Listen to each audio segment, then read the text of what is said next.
Good afternoon and welcome to Tuesday's edition of Warrior Daily. My name is Justin Arbogast here with Coach David Greer, men's basketball. And Coach, coming off a little bit of a tough weekend, but we picked up a couple more league wins, a good battle with Michigan Tech on Thursday, and then Northern gave you all you could handle on Saturday. So talk a little bit about those two games. Well, really, the trip up north is always difficult, you know, just with the distance and just the different demands on your travel.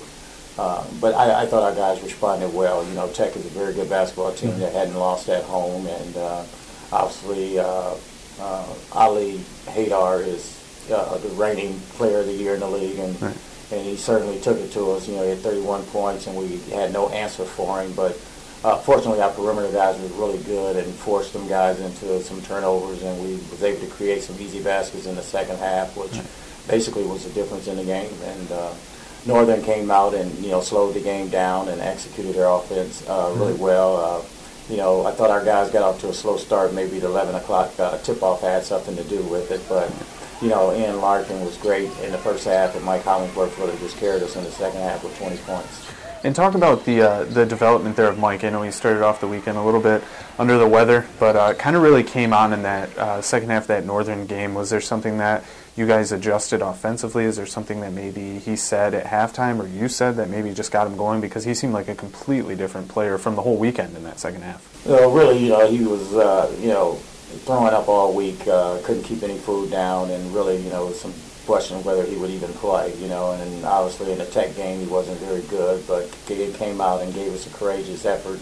But, you know, in the Northern game, he was just Mike Hollingsworth. You know, at the end of the game, you know, that's when he takes over. You know, he's got the ability to drive the ball, but hit some big three-pointers, and, you know, that's why he's one of the premier players in the league. Now, looking ahead, we do have a very big week coming up.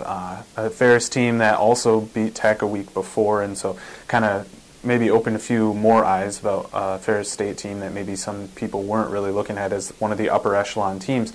But now they're there. You have to travel over to Ferris here on Thursday. Talk about that game a little bit coming up. Well, I think if you ask any of the coaches in the league, they know Ferris is a very good basketball team.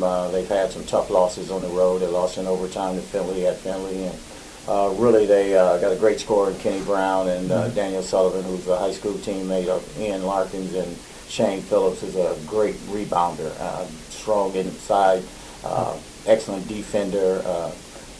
Drew Lehman shoots the ball extremely well. So they have a very good basketball team, and they're very good at home, you know. So they'll have the home crowd, and they'll be fired up to play us. And then, you know, we got Grand Valley coming in, and obviously they have great size and very well-coached team. And obviously we struggle with big people all year long, and they bring in about 3 or 4 big guys that we'll have to contend with. No. And again, picking up a couple of road wins was the big key. We talked about it last year, although we did, last week, we did talk about the 9-0 start, but we had played a lot of those teams at home. So picking up a couple of road wins, what does it mean, and what does it maybe credit to the experience of this team to pick up a couple of road wins? What does that mean moving forward for this team? Well, anytime you go play on the road, it's just a little different. Like I said, you know, obviously you don't shoot as many free throws. You're not as comfortable with your baskets. You don't sleep in your own bed. You know, so you got all those kind of elements that you're dealing with. But I think experience is really helping our team. You know, all our guys are pretty much played last year. You know, Shane is a newcomer, but Mike's side out, but he's a veteran player. So I think when you go on the road, you know, you got to deal with, you know, different kind of setbacks and everything. But I think our guys have handled it very well. And we played in some hostile environments. We played at Bellarmine, and last year we played a really tough, you know, non-league schedule. So our guys are used to it, and really it just comes down to making a few plays and making a few free throws. Yeah. All right. Well, sounds good. Warrior men are still undefeated in the GLIAC, so be sure to come check them out on Saturday as we have Greek Week, as well as 2 giant games against Grand Valley on the men's and women's side.